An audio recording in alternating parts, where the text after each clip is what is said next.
করার সেইভাবে ঘোষণা করা হচ্ছে।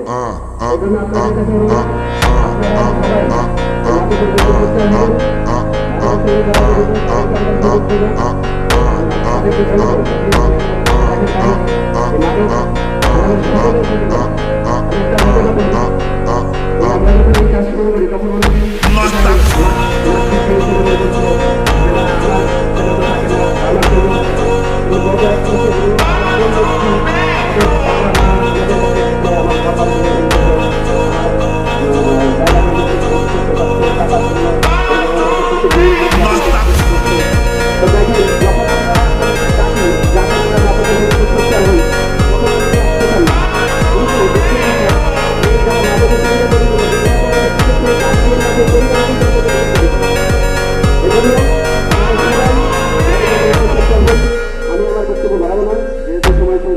সবাইকে ধন্যবাদ এই উদ্যোগ নেওয়ার জন্য, এবং ভবিষ্যতে আপনারা এই উদ্যোগ অব্যাহত রাখবেন, বিশেষ করে যুব সমাজ, কারণ তোমরা এই সমাজের সব।